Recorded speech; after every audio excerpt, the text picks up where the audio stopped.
UP सरकार की तरफ से गठित एसआईटी ने जांच रिपोर्ट गृह विभाग को सौंप दी है। इस रिपोर्ट में सिलसिलेवार तरीके से बताया गया है कि किस तरह से भगदड़ हुई, क्या इंतजामात थे, किसका क्या रोल रहा और घटना के लिए जिम्मेदार कौन है। 850 पन्नों की इस रिपोर्ट में 128 लोगों के बयान दर्ज किए गए हैं।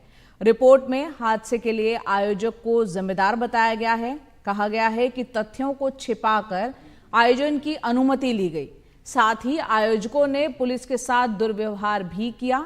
इसके अलावा रिपोर्ट में प्रशासन भी जवाबदेही उसकी भी तय की गई है, जिसमें कहा गया है कि स्थानीय प्रशासन ने आयोजन को गंभीरता से नहीं लिया। इसमें यह जानकारी भी दी गई है कि 6 अधिकारियों को निलंबित भी किया गया है। तो हाथरस भगदड़ मामले में यूपी सरकार की तरफ से एसआईटी जांच जो हो रही थी, गृह विभाग को वो जांच रिपोर्ट सौंप दी गई है। उसकी डिटेल्स के साथ हमारे सहयोगी रणवीर सिंह हमारे साथ जुड़ रहे हैं। हमारे सहयोगी रणवीर, रिपोर्ट जो सीएम को सौंपी गई है उससे जुड़ी आपके पास क्या क्या जानकारी? काफी हद तक हमने अपने दर्शकों को बताई है कि किस तरह से आयोजकों को इसमें एक लापरवाही और उनकी एक बहुत बड़ी जिम्मेदारी यहां पर नजर आई है कि वो लापरवाह रहे हैं। देखिए, आयोजकों को सीधे सीधे जिम्मेदार ठहराया गया है क्योंकि 80,000 की अनुमति थी, 2.5 लाख लोगों को इकट्ठा किया गया। जो आयोजक थे उन्होंने पुलिस के साथ बदसलूकी की और साफ कहा कि आपको कार्यक्रम स्थल के अंदर नहीं आना है। यानी कि क्राउड मैनेजमेंट जो सत्संग के जो प्रमाइसेस था उसके अंदर का है, वो खुद अपने आप से डील कर रहे थे और इस वजह से जो पुलिस व्यवस्था थी उन्हें अंदर नहीं आने दिया गया। तो सीधे सीधे जो आयोजक थे उनको जिम्मेदार ठहराया गया है। हालांकि इस रिपोर्ट में ये भी कहा गया है कि स्थानीय प्रशासन भी लापरवाह था क्योंकि स्थानीय प्रशासन ने इस पूरे कार्यक्रम को गंभीरता से नहीं लिया। एसडीएम ने बिना साइट पर गए इसकी परमिशन दे दी। उसके बाद जो पुलिस थी वो भी उन्होंने भी इस घटना को बहुत गंभीरता से ना लिया। ना ही जो तहसील स्तर के अधिकारी थे या थाना स्तर के जो पुलिसकर्मी थे उन्होंने ऊपर के अधिकारियों को भी इस घटना के बारे में ठीक से नहीं बताया।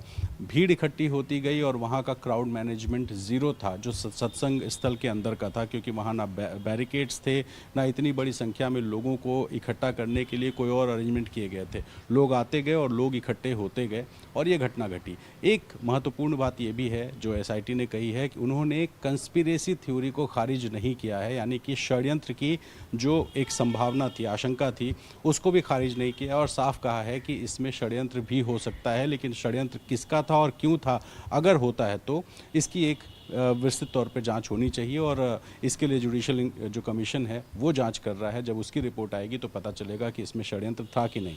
और षड्यंत्र का एंगल मुख्यमंत्री ने भी कहा था कि वो हादसे और षड्यंत्र दोनों एंगल पे जांच कर रहे हैं, तो इसमें षड्यंत्र के एंगल को खारिज नहीं किया गया है। एसडीएम, सीओ, तहसीलदार समेत 6 लोगों को सस्पेंड करने की सिफारिश की गई है और साथ ही अब चूंकि रिपोर्ट मुख्यमंत्री के पास है तो कुछ और जो जिम्मेदार हो सकते हैं इस मामले में उन पर भी कार्रवाई हो सकती है। तो ये 125 लोगों से बात करने के बाद आगरा के एडीजी और अलीगढ़ के कमिश्नर के मंडल के कमिश्नर चैत्रावी, दोनों बड़े वरिष्ठ अधिकारियों के नेतृत्व में 125 लोगों से बात करने के बाद एक विस्तृत रिपोर्ट बनाई गई है और इस रिपोर्ट को जब मुख्यमंत्री को सौंपा गया तो बताया गया कि जो आयोजक थे उनमें जो मुख्य आयोजन करता थे उनका पुलिस वेरिफिकेशन तक नहीं कराया गया। वो लोग आए और अपने हिसाब से इस पूरे कार्यक्रम को करवाते गए और उसके बाद जो स्थानीय प्रशासन था उसने भी इसको बहुत हल्के में लिया कि ठीक है, अनुमति मांगी गई, अनुमति दे दिया।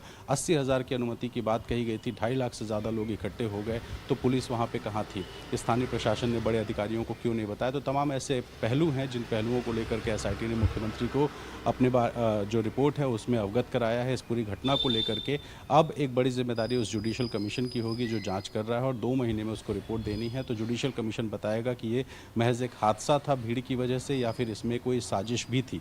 हालांकि जो नारायण हरी और सूरजपाल उर्फ सूरजपाल हैं, उसके वकील एपी सिंह का दावा यह है कि कुछ लोगों ने स्प्रे छिड़क दिया था या साजिश की गई थी। तो आयोजकों की तरफ से साजिश की बात बार बार कही जा रही है और प्रशासन ने भी साजिश की बात से इनकार नहीं किया है, लेकिन ये भी नहीं कहा है कि साजिश की वजह से ही हुआ है।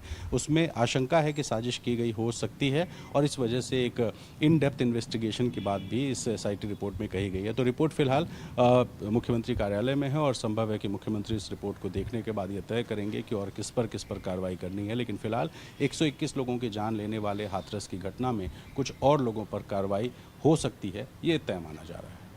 जी, आपने पूरा विस्तार से बताया किस तरह से आयोजकों की यहाँ पर खासी भूमिका रही। यहाँ पर 80,000 की व्यवस्था और बात कहकर 2.5 लाख के करीब वहाँ लोग पहुँच गए और साथ ही प्रशासन की जो गंभीरता है उस पर भी सवाल उठ रहे हैं और साजिश से भी इनकार नहीं किया जा सकता। तो एसआईटी ने तो अपनी रिपोर्ट सौंप दी है, लेकिन न्यायिक जाँच जो चल रही थी, न्यायिक आयोग जो जाँच कर रहा था, उसकी रिपोर्ट आना भी बाकी है। देखते हैं उसमें क्या निकलता है।